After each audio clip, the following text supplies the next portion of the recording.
ज्ञानतिमिरान्धस्य ज्ञानाञ्जनशलाकया चक्षुरुन्मिलितं येन तस्मै श्रीगुरुवे नमः। गुरुवे गौरचन्द्राय राधिकायस्तदालये कृष्णाय कृष्णभक्ताय तद्भक्ताय नमो नमः। वाञ्छाकल्पतरुभ्यश्च कृपा सिन्धुभ्य एव च पतितानां पावनेभ्यो वैष्णवेभ्यो नमो नमः। हरे कृष्णा कृष्णा कृष्णा हरे हरे, हरे राम राम राम हरे हरे। सर्वप्रथम दीक्षा गुरुपाद पद्म नित्य प्रविष्टोम विष्णु पाद स्त्रोत्रशत श्री श्रीमशील भक्ति वेदांत नारायण गोसाई महाराज जी के चरणों में। तत्पश्चात नित्य प्रविष्टोम विष्णु पाद स्त्रोत्रशत श्री श्रीमशील भक्ति वेदांत स्वामी महाराज जी के चरणों में अनंत कोटि दंडवत प्रणाम ज्ञापन करते हैं। उनसे हेतु कृपा की वांछा करता हूँ, आप सबको मेरा प्रणाम स्वीकार हो। हरे कृष्णा। तो श्रीमद चैतन्य महाप्रभु सनातन गोस्वामी पाद जी को जब कृष्ण की रूप माधुरी के बारे में वर्णन कर रहे हैं, तो पिछली क्लास में हमने श्रवण किया था, उन्होंने एक पद गाया था जिस पद का अर्थ था काम गायत्री मंत्र रूप है कृष्ण स्वरूप। की जो काम गायत्री है, ये काम गायत्री जिससे गौड़ीय संप्रदाय में भक्त लोग कृष्ण की आराधना करते हैं, इसमें ये जो काम गायत्री मंत्र है इसको पब्लिकली नहीं बोला जा सकता, लेकिन जो भक्त हैं वो जानते हैं। इसमें जो अक्षर है, इसमें 24.5 अक्षर आते हैं। अभी जो 24.5 अक्षर है, ये 24.5 चंद्र है। तो हमारे संप्रदाय में एक विश्वनाथ चक्रवर्ती ठाकुर जी हुए हैं, जिनको रूप गोस्वामी जी का ही एक अवतार माना जाता है, क्योंकि श्रीमद चैतन्य महाप्रभु ने 2 महत्वपूर्ण शिक्षाएं दी थी। एक दी थी सनातन गोस्वामी पाद जी को, जिसको बोलते हैं सनातन शिक्षा। फिर श्रीमद चैतन्य महाप्रभु ने जो रूप गोस्वामी जी को शिक्षा दी थी, उसको बोला जाता है रूप शिक्षा। तो फिर रूप गोस्वामी जी ने, जब महाप्रभु ने रूप गोस्वामी जी को शिक्षा दी, तो महाप्रभु ने बोला था कि तुम्हारे चखाइते एक बिंदु, कि कृष्ण का जो अमृत का जो सागर है, मैं तुम्हें उसका एक बिंदु चखाया है। और उस एक बिंदु को ही फिर रूप गोस्वामी जी ने इस जगत में ग्रंथों के माध्यम से जब विस्तार किया, तो उसको उन्होंने सिंधु कर दिया।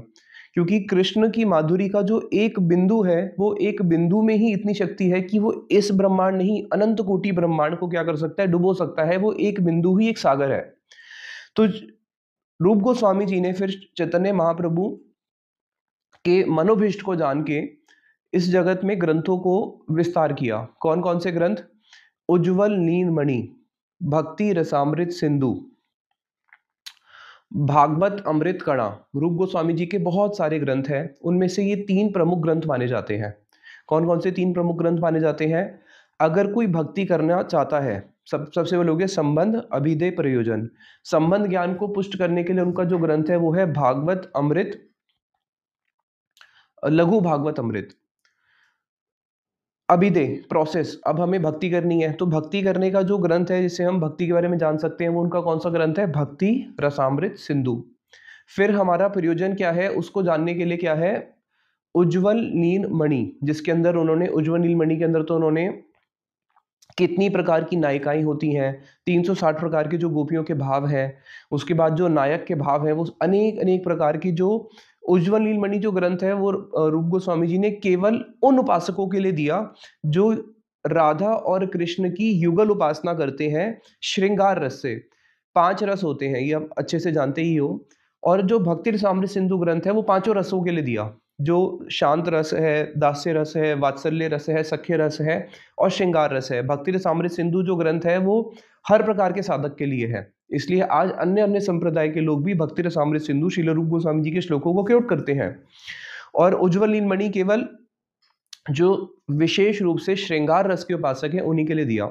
अब इन 3 ग्रंथों को जब रूप गोस्वामी जी के जो 3 प्रमुख ग्रंथ हैं, कालक्रम के अनुसार जब 200-300 साल के बाद जब लोग उन ग्रंथों को नहीं समझ पा रहे थे, वापस से श्रील रूप गोस्वामी जी का एक अवतार होता है विश्वनाथ चक्रवर्ती ठाकुर जी के रूप में। विश्वनाथ चक्रवर्ती ठाकुर जी के अंदर भी रूप गोस्वामी जी का ही एक आवेश बताया गया है। फिर विश्वनाथ चक्रवर्ती ठाकुर जी ने क्या किया, उन 3 ग्रंथों को छोटा कर दिया। छोटा कैसे कर दिया? जैसे वेद व्यास जी ने पहले 4 वेद लिखे, फिर देखा भाई कलयुग में तो लोग समझ नहीं पाएंगे, वेदांत सूत्र कर दो, इतने बड़े बड़े वेदों को कौन पढ़ेगा, तो उन्होंने वेदांत को कंपैक्ट करके वेदांत सूत्र कर दिया, 550 सूत्र दे दिए। उसी प्रकार से विश्वनाथ चक्रवर्ती ठाकुर जी ने इन 3 ग्रंथों को क्या किया, भक्ति रसामृत सिंधु, उसको उन्होंने वापस बिंदु कर दिया सिंधु को, इसलिए भक्ति रसामृत सिंधु बिंदु ये लिखी विश्वनाथ चक्रवर्ती ठाकुर जी ने। रूप गोस्वामी जी की जो इतनी मोटी भक्ति रसामृत सिंधु थी उसको बिंदु कर दिया। लघु भागवत अमृत, अमृत को कर दिया कणा, कि अमृत का एक कण, कण बोलते हैं ना, एक कण तो मुझे दे दो कम से कम, तो उन्होंने लघु भागवत अमृत का भी छोटा फॉर्म निकाल दिया, लघु भागवत अमृत कणा। फिर जो उज्जवल नील मणि थी, अब मणि के अंदर से तो अनेक प्रकार की किरणें निकलती है, तो उसने उनको कर दिया उज्जवल नील मणि किरण, कणा, बिंदु और किरण, तो उन्होंने तीनों ग्रंथों को छोटे में कर दिया, कणा, बिंदु और किरण। तो वही विश्वनाथ चक्रवर्ती ठाकुर जी ने जब चैतन्य चरितामृत पढ़ रहे थे, जैसे आप और हम पढ़ रहे हैं, तो चैतन्य चरितामृत में पढ़ते हुए यहाँ पे ये वर्णन आया कि काम गायत्री के अंदर जो कृष्ण का स्वरूप है उसमें तो 24.5 अक्षर हैं, तो कृष्ण के अंदर 24.5 चंद्र हैं। अब अगर हमें कोई चीज नहीं समझ में आती तो हम क्या करते हैं, उसको स्किप करके आगे बढ़ जाते हैं, लेकिन वो तो महापुरुष है। तो विश्वनाथ चक्रवर्ती ठाकुर जी ने जब ये श्लोक पढ़ा, इस श्लोक को पढ़ने के बाद, वो पीछे की लाइट बंद होगी, लाइट चली गई ना, चलो अब तो कुछ नहीं कर सकते। जब इस श्लोक को विश्वनाथ चक्रवर्ती ठाकुर जी ने पढ़ा, तो इस श्लोक को पढ़ने के बाद वो द्वंद में पड़ गए। द्वंद में कैसे पड़ गए, उनको ये नहीं समझ में आ रहा था कि जो काम गायत्री का मैं जप करता हूं, इसमें से जो 24.5 अक्षर बताए गए हैं, ये तो पूरे के पूरे 25 अक्षर है, इसमें से आधा कौन सा है, वो इस चीज को नहीं समझ पाए। तो पद्म पुराण के सृष्टि खंड में ऐसा लिखा गया है कि जो गायत्री है, जो ब्रह्म गायत्री जिसको संसारिक लोग जप करते हैं, भक्त लोग भी करते हैं, मतलब संसार में जो बहुत प्रचलित है वो अनेक प्रकार की गायत्री हैं, उसमें से ब्रह्म गायत्री जो बहुत प्रचलन में है, वो वेद माता गायत्री ने, वेदों की मात्रा गायत्री मानी जाती है, उस गायत्री ने क्या किया, गोपी का जन्म लिया और कृष्ण का संग उन्होंने प्राप्त किया। और उसी समय जब उन्होंने गोपी का जन्म लिया तो वो काम गायत्री का रूप उन्होंने धारण किया। यद्यपि काम गायत्री तो नित्य ही है, बट उन्हीं का ही एक एक्सपेंशन मानी जाती है, जो काम गायत्री मूल गायत्री है, उन्हीं का ही एक एक्सपेंशन मानी जाती है जो ब्रह्म गायत्री है, जिसको हम लोग जप करते हैं। अब जितने भी उपनिषद है, उपनिषदों ने भी गोपी का जन्म ग्रहण किया कृष्ण की सेवा करने के लिए, कृष्ण की उस माधुरी के प्रति ललायित होकर। जितने भी उपनिषद हैं, वेद हैं, इसलिए जो गोपियां हैं, कई प्रकार की गोपियां हैं। ऋषिचरी गोपियां, जो ऋषि गोपी के रूप में जिन्होंने जन्म लिया। श्रुतिचरी गोपियां, श्रुतिचरी गोपियां वो हैं जितने भी शास्त्र हैं, श्रुति और स्मृति, पुराण, तो इन्होंने भी क्या किया, कृष्ण की माधुरी के प्रति आकृष्ट होकर इन्होंने भी गोपी जन्म ग्रहण किया। कहीं अब श्रुतियां जो है वो भगवान के अनेक अनेक अवतारों के बारे में वर्णन करती हैं। भगवान की हर युग युग में, कल्प अवतार में, मनवंतर अवतार में भगवान की जितनी भी लीलाएं होती हैं उनके बारे में, भगवान के अनेक रूपों के बारे में वर्णन करती हैं, भगवान के अनंत अवतारों के बारे में वर्णन करती हैं। लेकिन कभी भी कोई भी श्रुति या उपनिषद के मन में लोभ नहीं हुआ किसी और अन्य अवतार में सेवा करने के लिए। सबके मन में लोभ किस अवतार में हुआ, कि कृष्ण अवतार में ही सेवा करेंगे, और कृष्ण के अवतार में ही सेवा करेंगे, यानी कि कृष्ण के ही पार्षद बन के आएंगे। और कौन से रस में करेंगे, श्रृंगार रस में। इसलिए गोपियों, जो सबसे ऊंचा प्रेम है वो गोपियों का प्रेम है, और उसी के पीछे, उसी गोपी प्रेम के लिए ललायत हुई कौन, जितनी भी श्रुतियां हैं, उपनिषद हैं, इन सबका एक स्वरूप है गोपाल उपनिषद। गोपाल उपनिषद के मन में भी हुआ कि मुझे भी क्या करना है, गोपी बन के कृष्ण की सेवा करनी है, तो गोपाल उपनिषद भी गायत्री के साथ में ही गोपी का रूप धारण करके उन्होंने भी कृष्ण की श्रृंगार रस में सेवा करी। अब जब इस श्लोक को उन्होंने पढ़ा, इस श्लोक को पढ़ने के बाद व्याकरण के अनुसार देखा जाए, पुराण के अनुसार देखा जाए, नाट्य अलंकार आदि के अनुसार देखा जाए, आगम के अनुसार देखा जाए, तो ये जो काम गायत्री है इसमें 25 अक्षर ही नजर आते हैं। ये नहीं निरूपण हो पाता कि इसमें से आधा अक्षर कौन सा है। तो फिर उन्होंने बृहद नारदीय पुराण को देखा, वहां पे राधा का, जो श्री राधा रानी का सहस्र नाम है, और वहां सहस्र नाम में भी जो वृंदावनेश्वरी राधा जी हैं उनके 50 वर्ण रूपिणी कहा गया है कि वो 50 वर्ण रूपिणी है। तो कहीं पे भी उनको आधा अक्षर नहीं मिल रहा था। तो आगे फिर उन्होंने और भी शास्त्रों में से कई कई जगहों पे, जहां जहां पे देखते हैं, उनको कहीं पे भी ये नहीं दिखा कि 24.5 अक्षर कौन से हैं। उनको कृष्ण के अंदर 25 चंद्रमा नजर आ रहे थे, 24.5 वाला जो है वो आधा नहीं समझ में आ रहा था। फिर विश्वनाथ ठाकुर जी ने देखा कि अगर मैं जो काम गायत्री का जप कर रहा हूं, अगर इस काम गायत्री का जब तक मुझे जो भारी जो शब्द है, जब तक मुझे जो उसमें 24.5 चंद्र है, तो वो कौन से 24.5 चंद्र है, जब तक मुझे फिलोसफिकली ही नहीं पता चल रहा, थ्योरेटिकली नहीं पता चल रहा, तो फिर वो मंत्र कभी भी मेरे हृदय में स्फुरित कैसे होगा? जब तक मुझे मंत्र का अर्थ का जो मंत्र का जो शब्द अर्थ है वो ही जब मैं बोध नहीं कर पा रहा, उसी का ही मुझे जब तक अभी तक मैनिफेस्ट नहीं हुआ, तो फिर शब्द उसका जो वास्तविक स्वरूप है काम गायत्री का, वो तो मेरे हृदय में कभी प्रकाशित ही नहीं होगा। और अगर हृदय में काम गायत्री का अर्थ प्रकाशित नहीं होगा, यानी कि कभी कृष्ण प्रकाशित नहीं होंगे, क्योंकि कृष्ण का ही स्वरूप है काम गायत्री। तो इस शरीर को धारण करने से लाभ ही क्या है? उन्होंने संकल्प किया कि अब तो मैं इस शरीर को नष्ट करूंगा। तो वहां पे जब वो इस संकल्प को लेते हैं कि मैं अपना शरीर ही नष्ट करूंगा, तो उतने में ही जो राधा रानी है, राधा रानी ने आके उनको स्वप्न में बोला कि देखो, चैतन्य चरितामृत लिखी है कृष्णदास कविराज गोस्वामी जी ने। अब विश्वनाथ चौधरी ठाकुर जी ये भी जानते थे कि ये जो चैतन्य चरितामृत के जो रचयिता है कृष्णदास कविराज गोस्वामी जी, वो भी कोई साधारण तो नहीं है, वो तो उस जगत के ही है, वो भी गलत नहीं लिख सकते, महापुरुष है, उनके अंदर कभी भी भ्रम प्रमाद कर्णपाटव विप्रलिप्स इन चारों दोषों से परे हैं, उनमें दोष हो नहीं सकता। इस जगत के जो लोग हैं उन सब के अंदर बदजीव होने के कारण ये 4 दोष होते हैं, जिसको हम पुरानी क्लासेस में सुन चुके हैं, लेकिन वो तो मुक्त महापुरुष है, उनमें ये इस प्रकार का दोष भी नहीं हो सकता। फिर इन्होंने क्या किया, इनको जब राधा जी आती है, राधा जी बोलती हैं कि कृष्णदास कविराज गोस्वामी जी मेरी अपनी ही एक प्रिय नरम सखी है, और मेरी ही उनका जो वास्तविक स्वरूप है वो श्रृंगार रस में राधा जी की साथ अनुगत्य में कृष्ण की सेवा करते हैं, और वो तो इस चीज को जानते हैं अच्छे से। इसलिए ये जो काम गायत्री है, ये मेरी और मेरे प्राण वल्लभ कृष्ण, हम दोनों की उपासना का मंत्र है। और हम लोग मंत्र अक्षर के द्वारा ही, यो गुरु सो हरि स्वयं, जो गुरु है वो साक्षात हरि है, यो मंत्र स गुरु स्वयं, जो मंत्र है वो साक्षात गुरु है और गुरु ही साक्षात हरि है।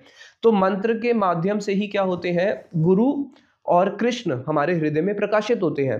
तो ये जो मंत्र है, इसी के द्वारा ही हम भक्तों के निकट प्रकाशित होते हैं। भगवान अपने भक्तों के निकट प्रकाशित कैसे होते हैं? मंत्रों के माध्यम से। और मंत्र देने वाला भी कौन है? गुरु। गुरु भी कौन है? कृष्ण का ही स्वरूप है। तो तीनों ही कृष्ण के स्वरूप हो गए। जो मंत्र प्रदाता है वो भी कृष्ण स्वरूप, जो आपको मंत्र मिल रहा है वो भी कृष्ण स्वरूप, और मंत्र से जो आपके हृदय में स्फूर्ति होगी वो भी कृष्ण स्वरूप। तो स्टार्टिंग में जब हम साधन अवस्था में होते हैं तो हमें गुरु और कृष्ण में भेद नजर आता है, लेकिन जब मंत्र करते करते जब सिद्धि हो जाती है, मंत्र का स्वरूप जब सामने नजर आता है, तब समझ में आता है कि तीनों में ही अंतर नहीं है। जो हम मंत्र जब कर रहे हैं वो ही साक्षात कृष्ण है, और हमारे सामने जो गुरु आए थे वो कौन थे? वो साक्षात कृष्ण के ही स्वरूप थे। तो वहां पे राधा जी उनको बोलती हैं कि देखो,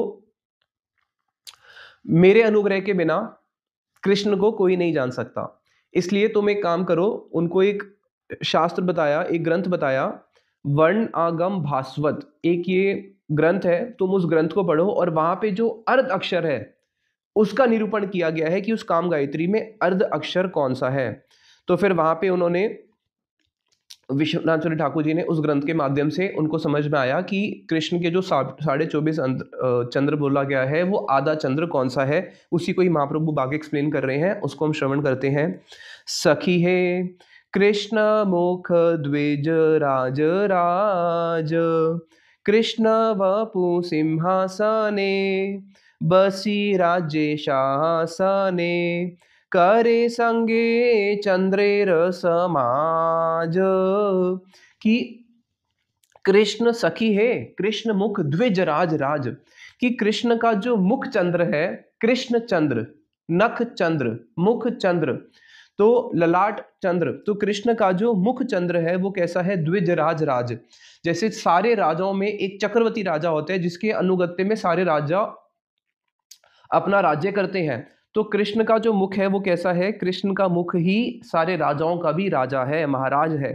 कृष्ण वपु सिंहासने, कृष्ण के इस वपु रूपी शरीर वपु रूपी सिंहासन के ऊपर, वपु का सिंहासन हो गया मुख, वपु के सिंहासन के ऊपर बैठ के ये जो मुख है ये क्या करता है, करे संगे चंद्रेर समाज, कृष्ण के वपु में जो 24.5 चंद्र है उसमें से जो उनका मुख रूपी चंद्र है वो बाकी 23.5 चंद्रमाओं के ऊपर शासन करता है, वो ही यानी कि मुख्य राजाओं का भी राजा है।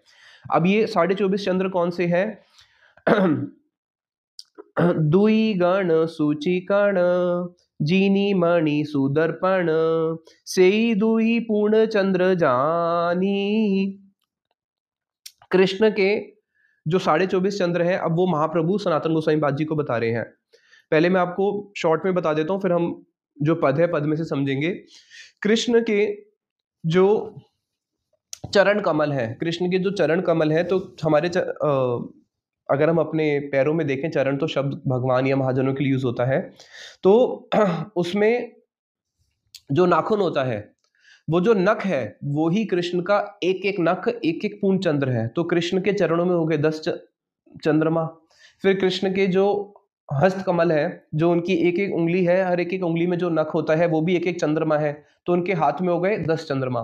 तो 20 तो सिंपल है, 10 हो गए उनके चरणों में और 10 हो गए उनके हस्त कमल में।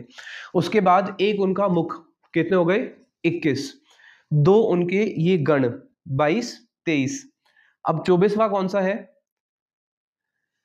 24वां जो है 23 हो गए। 23 के बाद अब हम आधे पे आते हैं, 24.5 है ना, अब 1.5 चंद्रमा बचे। तो जो आधा चंद्रमा है वो है उनका ललाट, और ललाट में जो वो चंद्र बिंदु लगाते हैं, जो चंदन का बिंदु है वो है पूर्ण चंद्र, यानी कि ललाट को आधा चंद्र माना गया और उसमें जो चंदन बिंदु है वो पूर्ण चंद्र माना गया है।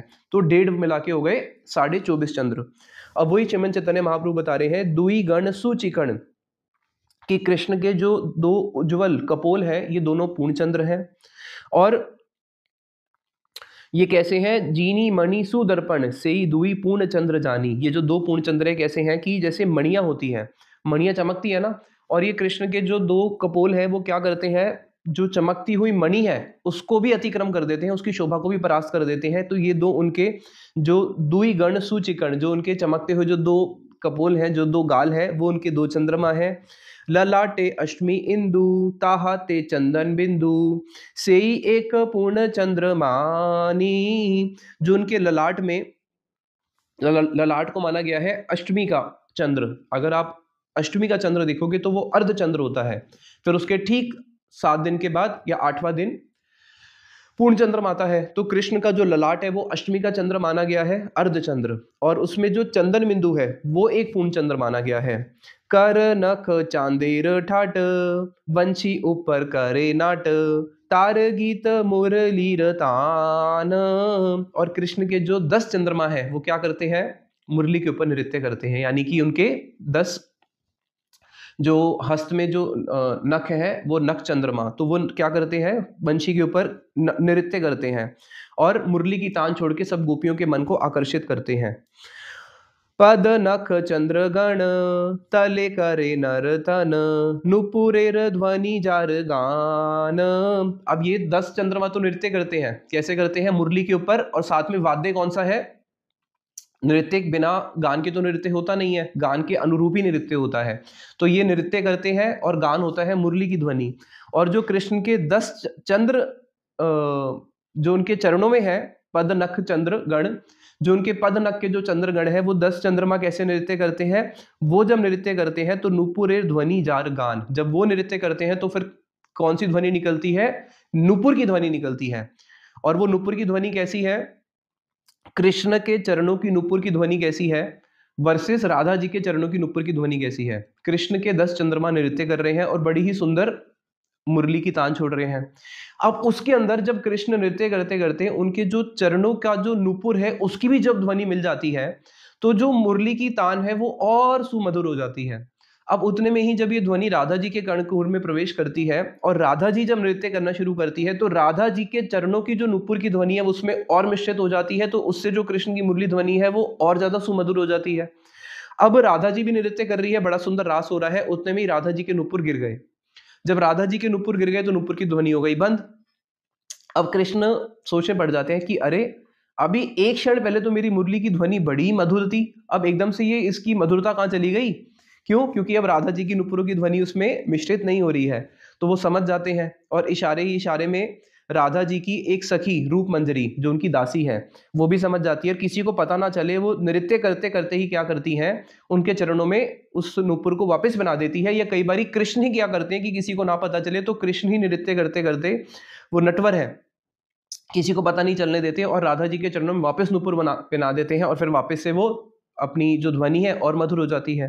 तो ये दोनों 20 चंद्रमा क्या करते हैं, नृत्य करते हैं। आगे, नाचे मकर कुंडल नेत्र लीला कमल विलासी राजा सतत नाचाए। और इतना ही नहीं, नाचे मकर कुंडल, कृष्ण के जो मकर कुंडल है वो भी क्या करते हैं, वो भी नृत्य करते हैं।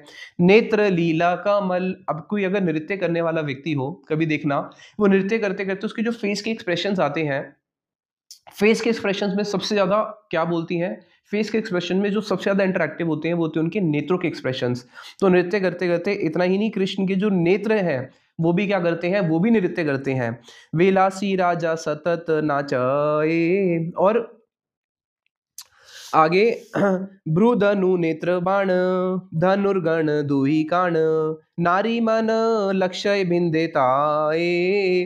कि भ्रुधनु नेत्र बाण, और जब कृष्ण नृत्य करते हैं, नृत्य करते करते कृष्ण क्या करते हैं, अपने इन नेत्र, नेत्र तो हो गए बाण, कभी भी जब धनुष के ऊपर बाण चढ़ाया जाता है तो पहले प्रत्यंचा खींची जाती है धनुष को पकड़ के, और फिर बाण को ताना जाता है और बाण को छोड़ा जाता है। तो श्रीमद चैतन्य महाप्रभु बता रहे हैं कि कृष्ण के जो भ्रुधनु है, भ्रुधनु ये तो हो गई धनुष का कार्य करती है, और जो उसमें नेत्र है वो बाण का कार्य करते हैं। धनुर्गण दुई कान, और ये जो दो कान है ये क्या करते हैं, रज्जू का कार्य करते हैं। धनुष बाण में रस्सी होती है ना, फिर उस रस्सी भी पीछे खींचा जाता है। और अब बाण को तो छोड़ेंगे, लक्ष्य किसको करते हैं, किसी को लक्ष्य करके तो बाण को छोड़ा जाता है। तो महाप्रभु बोलते हैं, नारी मन लक्ष्य बिंदे थाए, जो गोपियां हैं उनके मन को लक्ष्य करके कृष्ण क्या करते हैं, अपने बाण को छोड़ते हैं। तो नृत्य करते करते वो क्या करते हैं, अपने नेत्र से नेत्र रूपी बाण, जो कि कटाक्ष है, नेत्र रूपी बाण यानी कि अपने कटाक्षों को गोपियों के ऊपर छोड़ते हैं। और धनुष को जब खींचा जाता है, पीछे खींचते हैं ना, तो जब कृष्ण का जो हास्य है, अभी हम आगे श्रवण करेंगे कृष्ण के हास्य की क्या महिमा है, कैसे वो हास्य के साथ में कृष्ण के जो नेत्र के जो बाण है वो कैसे छूटते हैं। जब कोई मानो कृष्ण के दर्शन करे, और कृष्ण के दर्शन कर रहे हैं और कृष्ण बिल्कुल मौन है, ऐसे हैं जैसे जो योगी लोग होते हैं, योगी लोगों के सामने तो अगर कभी भगवान वैसे आते नहीं, भगवान का अंग ज्योति ही प्रकाशित होती है। और अगर मानो कोई दास्य रस के सामने भगवान आ भी गए तो उनका जो स्मित हास्य है वो इतना ज्यादा मैनिफेस्ट नहीं होगा। बस योगियों के सामने तो भगवान भी अगर आएंगे तो बिल्कुल साधारण रूप में ही आएंगे ऐसे, लेकिन जो दासी हैं उनके लिए थोड़ा हंसते हुए आएंगे। लेकिन जब गोपियों के सामने आते हैं तो उनकी जो मधुर हास है वो इतना ज्यादा हो जाता है, और उनके नेत्र जो है पूरे बड़े बड़े होके पूरे यहाँ तक टच हो जाते हैं, उनके यहाँ तक कर्णों तक। ए चांदेर बड़ नाट, अभी जो 24.5 चंद्र है उसमें से जो कृष्ण का मुख चंद्र है उसके बारे में महाप्रभु वर्णन कर रहे हैं। ए चांदेर बड़ नाट पासारी चांदेर हाट बीनी मूले बेला एने जमरेत कहाँ स्मित ज्योत्सना अमृते कहाँ रे अधर अमृते सब लोक करे अप्याहित। कि हे सनातन, कि कृष्ण के जितने भी चंद्रमा हैं उनमें से जो उनका मुख चंद्र है ये बड़ा नाट है, यानी कि ये नाट्य में सबसे ज्यादा अति प्रवीण है। और ये क्या करता है, सभी को अतिक्रम करते हुए पसारी चांदेर हाट, इसने सभी को अतिक्रम करते हुए इसने एक चांद का बाजार खोला है। हाट मतलब होता है बंगला में बाजार। और उसके अंदर ये क्या करता है, जो बाकी 23.5 चंद्रमा है उन सब का ये राजा बन के बैठा हुआ है। और चंद्रमा का निधि, चंद्रमा की निधि क्या है, गेस करो। चंद्रमा की निधि है उसका अमृत। चंद्रमा के माध्यम से तो भगवान क्या करते हैं, सर्वा सोमा भूतवा रसात्मका, कि जितनी भी औषधियां हैं उसके अंदर मैं रस भरता हूं। किसके माध्यम से, चंद्रमा के माध्यम से। रात्रि के समय जो चंद्रमा की किरणें होती है, जिस फल के ऊपर जितनी ज्यादा चंद्रमा की किरणें पड़ेगी वो उतना ज्यादा फल जो है रसीला हो जाएगा। एक ही पेड़ में अनेक प्रकार के आम होते हैं, लेकिन कुछ आम रसीले होते हैं, कुछ इतने रसीले नहीं होते, तो उसकी निधि है अमृत। तो यहाँ पे महाप्रभु कह रहे हैं कि ये जो कृष्ण का जो मुख रूपी चंद्रमा है इसने ही एक बहुत बड़ा बाजार खोला हुआ है। और उस बाजार में ये क्या करता है, बिनी मूल्य विलाय निज अमृत, बिना मूल्य के ही अपना अमृत पान कराता है गोपियों को। कैसे पान कराता है? कहाँ हो स्मित ज्योत्सना अमृते, किसी को तो अपने मधुर हास्य रूपी ज्योत्सना अमृत से। कृष्ण का जो हास्य है इस जगत का में भी अगर देखा जाए, किसी से अगर आप हंस के 2 मिनट बात कर लो, उसका मन बड़ा संतुष्ट हो जाता है कि हमने उससे केवल 2 मधुर शब्द बोल दिए। उसको धन आदि से भी वो संतुष्टि नहीं मिलेगी, जो आपके मधुर शब्द से संतुष्टि मिल जाएगी।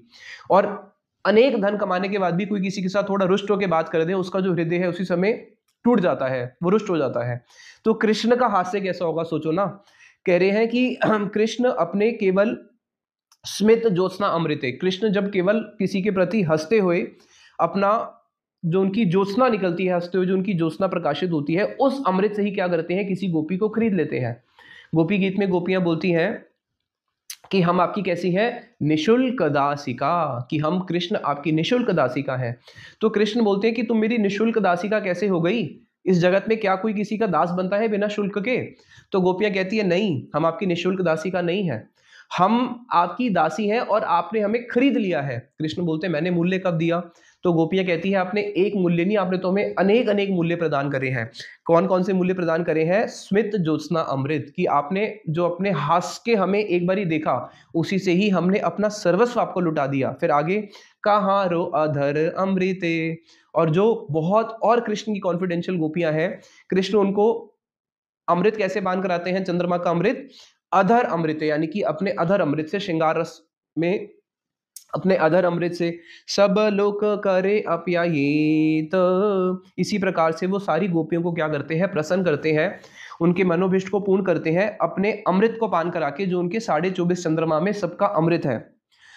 विपुल यात अरुण मदन मद गुणन मंत्री जार एदु नयन। अब महाप्रभु कह रहे हैं कि देखो कृष्ण का जो मुख है वो तो राजा हो गया, 24.5 जो चंद्र समाज है उसमें। अब वो राजा होने पर भी राजा के मंत्री भी तो होने चाहिए। तो कृष्ण के एक मंत्री नहीं है, कृष्ण के 2 मंत्री हैं। वो 2 मंत्री कौन से हैं? वो 2 मंत्री हैं कृष्ण के 2 नेत्र। इसलिए गोपियां बोलती है कि देखो हम जब कृष्ण के पास गई तो मंत्री क्या करता है? मंत्री ही तो राजा से इंट्रोड्यूस कराता है। तो गोपियां कहती हैं कि देखो हम जब कृष्ण के पास गई तो कृष्ण के जो नेत्र रूपी मंत्री है, उन्होंने क्या किया, हमारे नेत्रों के साथ आपस में संगठन कर लिया, और हमें पता ही नहीं चला कि हमारे नेत्र जब कृष्ण के नेत्र से मिलने के लिए गए तो कब कितनी दक्षता से या कितनी चतुराई से उन्होंने हमारे हृदय को भी उठा के क्या किया, कृष्ण को समर्पित कर दिया। हमें क्या पता था कि हमारे नेत्र ही चोर निकलेंगे, हम तो सोच रही थी कि हमारे नेत्र हैं। इन नेत्रों ने उनके साथ ऐसा संगठन बिठाया कि हमारे मन और हमारे हृदय को ही जाके कृष्ण के चरणों में अर्पित कर दिया। तो कृष्ण के जो नेत्र है वो कैसे हैं बताया, ये दुई नयन जो है, ये 2 नयन क्या है, ये 2 मंत्री हैं। और गोपियां कहती है कि देखो कृष्ण के जो नेत्र है, नेत्र के अंदर जो ये काला जो बिंदु होता है गोपियां बोलती है कि कृष्ण के जो नेत्र है वो तो बड़े ही स्निग्ध है, लेकिन उन नेत्रों के अंदर ये जो मणि बैठी है, ये जो काली मणि बैठी है, ये ही कैसी है, ये जो काली मणि बैठी है, नेत्र तो स्निग्ध है लेकिन जो अंदर काली मणि बैठी है ये ही दुष्ट है, और ये ही सारा कार्य करती है। और इसकी दुष्टता के कारण क्या हुआ, जो उसके पुत्र हुए, अगर माँ दुष्ट है तो पुत्र भी तो दुष्ट होगा, तो उसके जो 2 पुत्र निकले वो यानी कि कटाक्ष, वो तो दुष्ट नहीं, वो तो महादुष्ट निकले। तो कृष्ण का कटाक्ष कैसा है, गोपियों के हृदय को जो भेद देता है। लावण्य केली सदन जन नेत्र रसायन सुखमय गोविंद वदन। अरे सखी, कृष्ण का जो सुखमय गोविंद वदन दर्शन कर कि कैसा कृष्ण का वदन है जो आनंद प्रदान करता है। लावण्य केली सदन, जो कि लावण्य का केली का सदन है, सदन मतलब होते हैं जहाँ पे कोई वस्तु ट्रेजर, जहाँ पे कोई ट्रेजर पड़ा हो।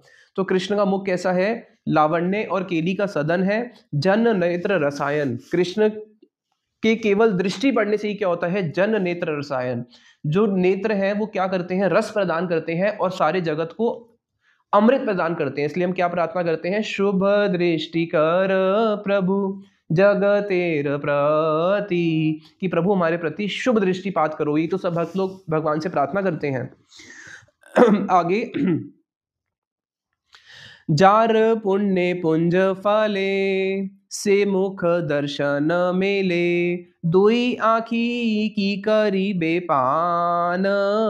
आगे कह रहे हैं महाप्रभु भाई, जिसके पुण्य उदित होते हैं, जिसके अनेक अनेक जन्मों के पुण्य जो है आज फलीभूत होते हैं, उसी को ये सौभाग्य प्राप्त होता है कृष्ण के उस मुख का दर्शन करने का। और जब उसके सारे पुण्य उदय होते हैं और उसको जब कृष्ण के मुख का दर्शन होता है, तो वो उसी समय अपने आप को सबसे बड़ा दुर्भागा मानता है। क्यों? कि अरे दुई आंख की करीबे पान, इतना सामने अमृत का सागर खड़ा है और एक छोटा सा पात्र है, मैं उससे पान कैसे करूं? दो नेत्रों से मैं कैसे कृष्ण की माधुरी का पान कर सकता हूं? द्विगुण बड़े तृष्णा लोभ पीते नारे मन शोभ दुख करे विधिर निंदने। और कृष्ण की भक्ति का एक गुण है। क्या गुण है?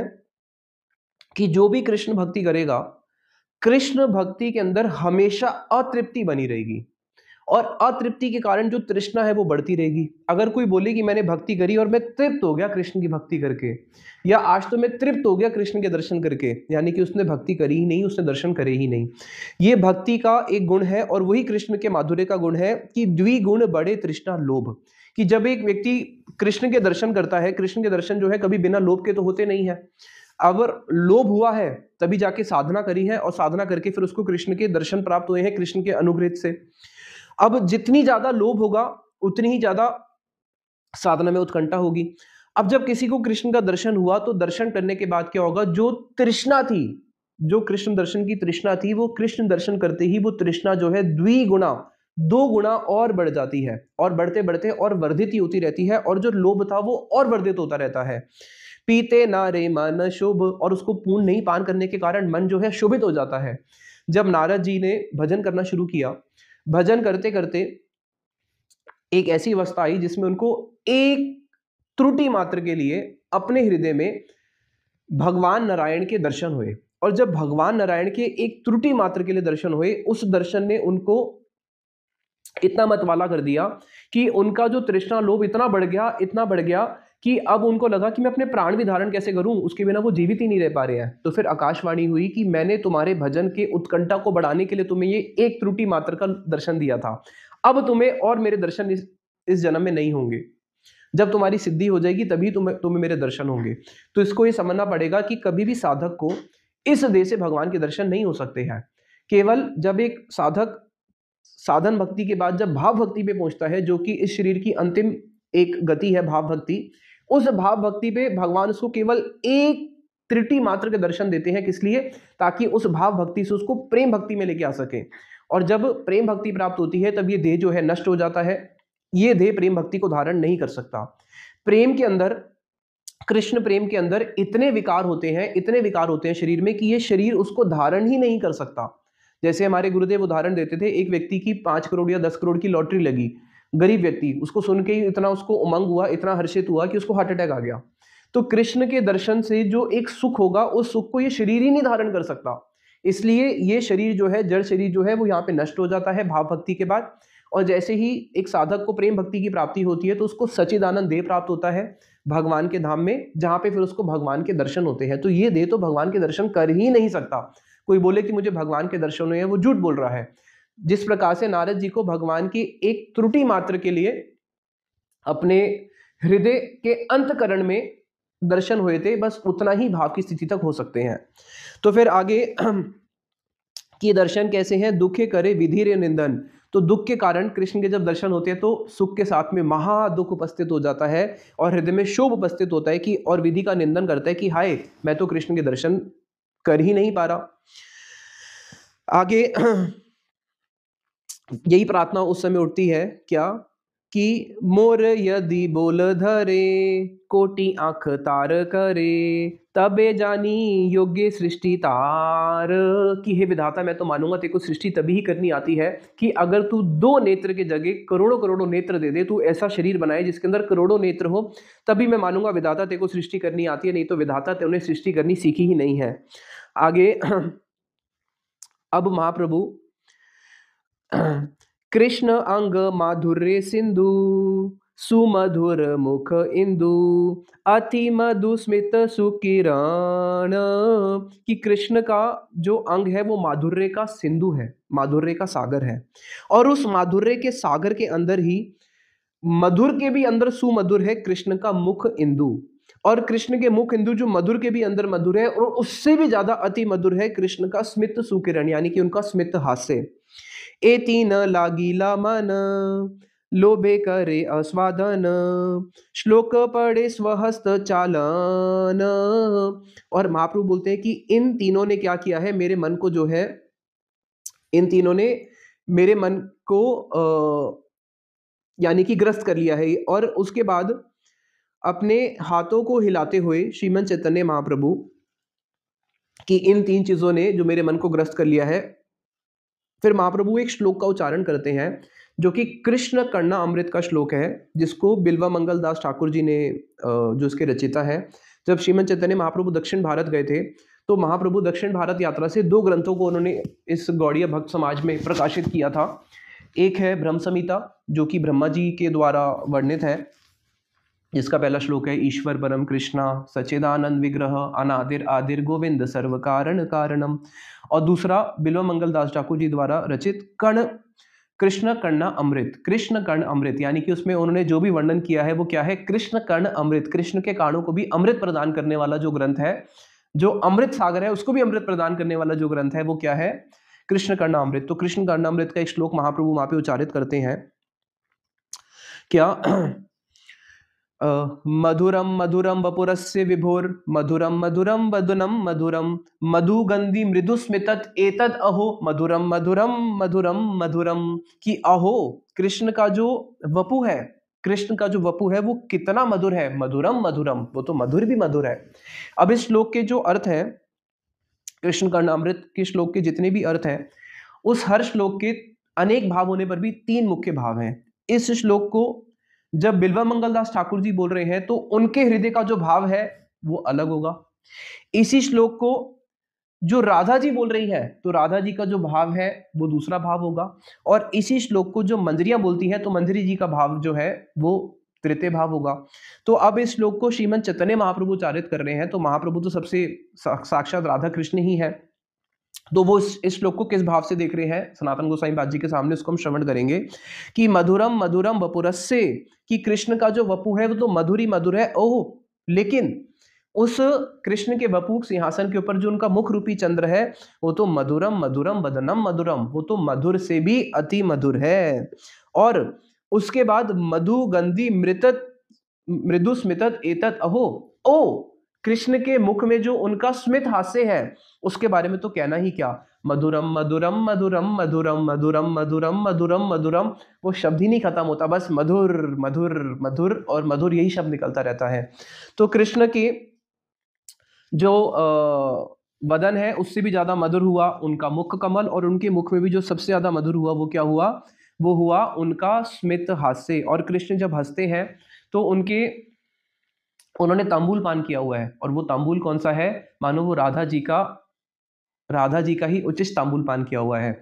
और उस तांबूल से क्या है, कृष्ण के जो जब वो हंस रहे हैं तो उनके जो अधर है वो लाल हो चुके हैं, एक तो गोपियों के अनुराग से लाल है ही है और राधा जी के प्रसादी तांबूल से भी लाल है। तो वो जो कृष्ण का मधुर हास्य है वो मन को शोभित कर देता है। फिर आगे चैतन्य महाप्रभु बोलते हैं सनातन कृष्ण माधुर्य अमृतेर सिंधु मोर मन सन्निपति सब पीते करे मति दुर्देव वेदे नादे एक बिंदु।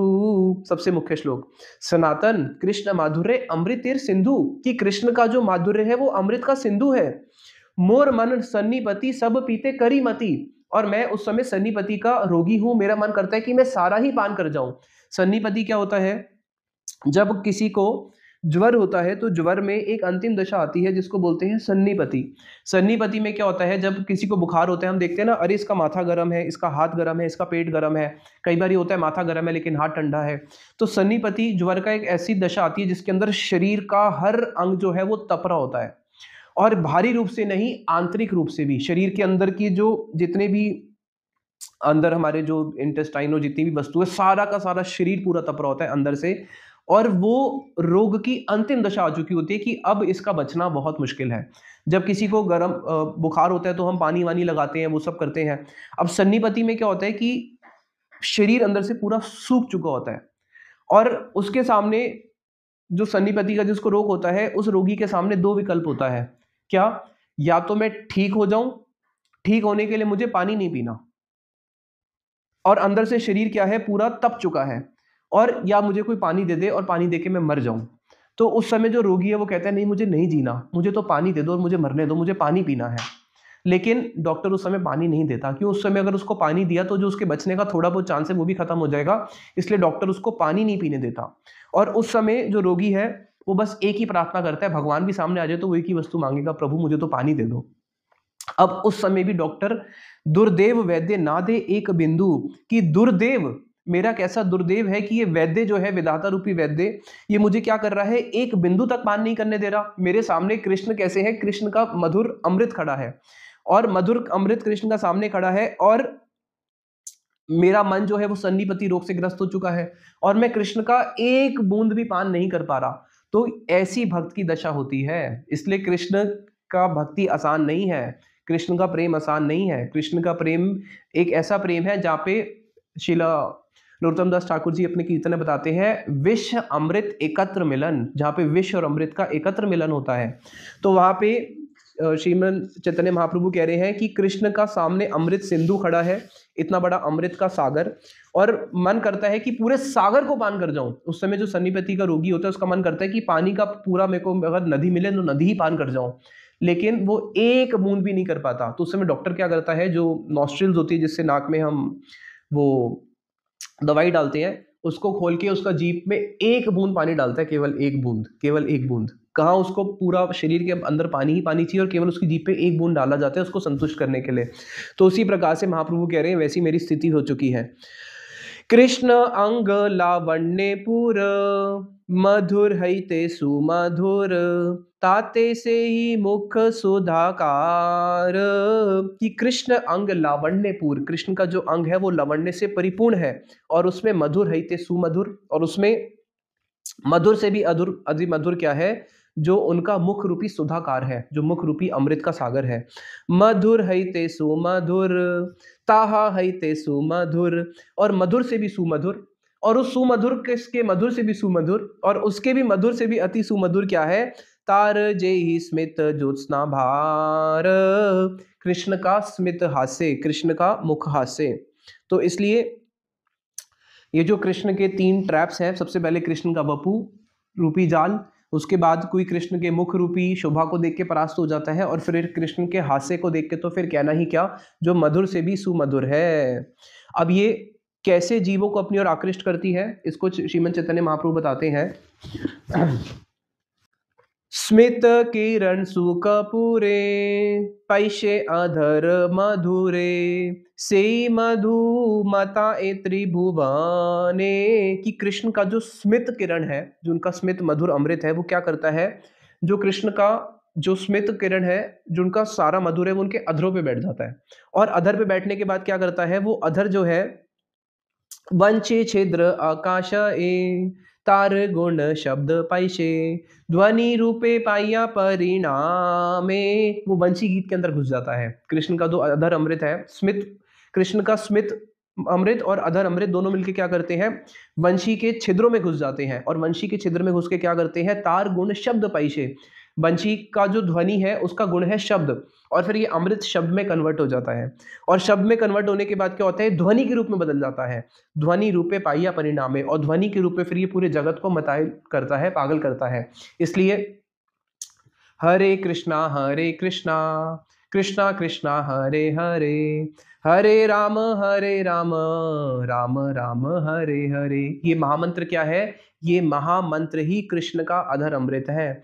गोलोकेर प्रेम धन, हरि नाम संकीर्तन, रति ना जन्मी लोके नेताए। कि अरे कितना मैं दुर्भागा हूं कि गोलोकेर प्रेम धन, ये प्रेम धन जो है ये गोलोक का है, इस जगत का नहीं है, और मेरी रति इसमें ना जम के संसार के ही कुल जो विषय है जो विष के समान है उसी में ही मेरी रतिमति जो है उसी में ही रम गई। तो इसलिए ये जो हमें गुरु से जो मंत्र प्रदान होता है, जो गुरु से हमें काम गायत्री प्राप्त हुई है, जिस काम गायत्री की व्याख्या में हम आगे बढ़ रहे हैं, तो ये काम गायत्री साधारण नहीं है। ये कृष्ण की ही वंशी ध्वनि से निकला हुआ अमृत है, जिसने क्या किया है, शब्द के रूप में, ध्वनि के रूप में जो परिणाम प्राप्त करता है। और जब हमें इसकी अनुभूति होगी, जब मैनिफेस्ट होगा, तो ये शब्द ही, यो मंत्र स गुरु साक्षात, यो गुरु स हरि स्वयं, जो मंत्र प्राप्त हुआ है वो साक्षात गुरु है, गुरु साक्षात हरि है। आगे ये ध्वनि गोपियों को कैसे अपनी ओर आकृष्ट करती है, उसको सुनते हैं। से ध्वनि चोदी के धाए, अंड भेदी वे कुंटे जाए, भले पैसे जगतेर काने। कि से ध्वनि चोदी के जाए, ये जो ध्वनि है ये 14 भुवनों में जाती है, और 14 भुवनों को अतिक्रम करके फिर क्या करती है, इस ब्रह्मांड को भेद के वैकुंठ में चली जाती है, और वैकुंठ को भी भेद के फिर ऊंचे आगे लोकों में जाती है। बैले पैसे जगत एर काने, और जगत के जो वासी हैं, जगत के वासी यानी कि सब नहीं, जो भक्त हैं, उनके कानों के अंदर ये बलपूर्वक प्रवेश कर जाती है। सबा मतो याल करी, बलात्कारे आने धरी, विशेषता युवतीर गणे। और ये ध्वनि सबके कण में जाती तो है, सबको मताल भी करती है, और मतोयाल करने के बाद क्या करती है, लेकिन बलात्कारे आने धरी, लेकिन ये ध्वनि जो है बलात्कारी की तरह क्या करती है, पकड़ के खींच के ले आती है। किसको, गोपियों को। कहाँ पे, कृष्ण के चरणों में। विशेषता युवती गणे, जो ब्रज की युवतियां हैं, उनको तो ये ध्वनि खींच के क्या करती हैं, कृष्ण के चरणों में लेके आके वहां पे छोड़ देती हैं। ध्वनि बड़ उदबद उदत, पतिव्रतार भांगे व्रत, पति को लय हैते टानी आने। और ये जो वेणु की ध्वनि है ये बहुत अभिमानी है। क्या करती है, एक स्त्री जो पतिव्रता है वो भी अभिमानी है, तो उसके अभिमान को भंग करके अगर कोई पत्नी अपने पति की सेवा कर रही होती है, या फिर मानो उसके चरणों के पास बैठी है, या उसकी गोद में भी बैठी है, उसको वहां से उठा के क्या करती है, लेके आ जाती है। अरे सब नारी को, अरे सब नारी की क्या बात करते हो, वैकुंठेर लक्ष्मी गणे, जे ही करे आकर्षणे, तार आगे के बा गोपी गाने। अरे जो लक्ष्मी तक को आकर्षित कर देती है, विष्णु जी भी जिसको नहीं रोक पाते, और वो लक्ष्मी जी भी उस वेणु ध्वनि को सुन के भागी भागी वृंदावन में आ जाती है, तो फिर गोपियों का तो कहना ही क्या है। नीवी खसाय पति आगे, गृही धर्म क्राहे त्यागे, भले धरी आने कृष्ण स्थाने। नीवी खसाए पति आगे, जो आजकल तो स्त्रियां पुरुषों के कपड़े पहनने लग गई, तो उनको समझ में आना बड़ा मुश्किल है। नीवी खसाए पति आगे, जो स्त्रियां जो लहंगा आदि बांधती है तो नीवी से उसको बांधा जाता था, तो नीवी खसाए पति आगे, तो जो गोपियों का जो नीवी है वो अपने आप ही बंधन खुल जाता है। यहाँ तक कि जो स्वर्ग की जो अप्सराएं हैं वो भी नीवी, उनका बंधन अपने आप ही टूट जाता है जब कृष्ण की बनी ध्वनि उनके कर्ण में जाती है। और केवल वो ही नहीं, जो उनका गृह धर्म है, एक पत्नी का जो गृह धर्म होता है, कराए त्यागे, पति के आगे ही गोपियां जो अपने गृह धर्म को त्याग देती है। और कैसे त्याग देती है, लोक धर्म लज्जा भये, सब ज्ञान लुप्त है। ये वंशी ध्वनि क्या करती है, लोक धर्म, अरे लोक में रह रहे हैं, लोक का समाज का धर्म तो है, लज्जा तो है, अरे भय तो होगा, सब कराए, सब ज्ञान लुप्त है, सारा का सारा ज्ञान लुप्त हो जाता है, ज्ञान भी चले जाता है, लज्जा भी चली जाती है, और धर्म भी चले जाता है। ऐचे न चाहे सब नारी गाने, ऐसे कृष्ण की वंशी ध्वनि जो है सब गोपियों को नचाती है। ये गोपी कृष्ण की वंशी ध्वनि का ऐसा प्रभाव है कि आगे महाप्रभु फिर सनातन गोस्वामी पाद जी को बोलते हैं, पुनः कहे भाई ज्ञाने, आन कही ते कही लू आने, कृष्ण कृपा तोमार ऊपरे। अरे सनातन, महाप्रभु फिर एकदम से कृष्ण का माधुर्य वर्णन करते करते भाई ज्ञान में आते हैं, और भाई ज्ञान में आके बोलते हैं, अरे मैं तुम्हें क्या कहने जा रहा था और मैं तुम्हें क्या कह दिया। महाप्रभु तो पीछे फिलॉसफी डिस्कस कर रहे थे, फिलॉसफी डिस्कस करते करते एकदम कृष्ण का माधुर्य स्फुरित हुआ, सनातन गोस्वामी पाद जी का हाथ पकड़ के उन श्लोकों का उच्चारण किया, और महाप्रभु कृष्ण के माधुर्य में ही बह गए। फिर बोलते हैं कि अरे मैं तो बोलना कुछ और चाहता था, मेरे मुख से निकल कुछ और गया।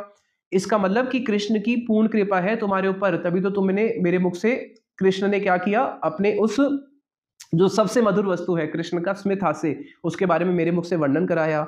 मोर चित्त भ्रम करी निज ऐश्वर्य माधुरी, कि मेरे चित्त को भ्रमित कर दिया कृष्ण ने, और क्या किया, अपना ऐश्वर्य, और ऐश्वर्य भी नहीं, उसका भी सार, अपनी माधुरी का।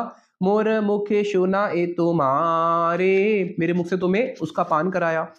आगे, आमी तो बाउल आन कही ते आन कही, अरे मैं तो बाउल हूँ, बाउल मतलब होता है उन्मत्त या फिर पागल चलती भाषा में, कि मैं तो बाउल हूँ, कहना कुछ होता है, कह मैं कुछ और जाता हूँ। कृष्णे र माधुर्य स्रोते आमी जाई बही, कि मैं तो कृष्ण के माधुर्य स्रोत में बहता हुआ पागल हूँ, जो कृष्ण के माधुर्य स्रोत में कहीं भी बह जाता है।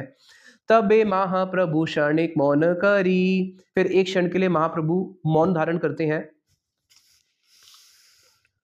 और फिर सनातन गोसाई पाद जी को आगे कहते हैं। अब क्या कहते हैं फिर वो हम नेक्स्ट चैप्टर में सुनेंगे। फिर अब टॉपिक चेंज हो जाता है, भक्ति के बारे में महाप्रभु आगे बताएंगे, अभिधेय के बारे में। कृष्णेर माधुरी आर महाप्रभुर मुखे, कृष्ण की माधुरी और किसके मुख से, श्रीमंत चैतन्य महाप्रभु के मुख से। इहा जे ईशु ने, अब कृष्णदास कविराज गोस्वामी जी आशीर्वाद दे रहे हैं।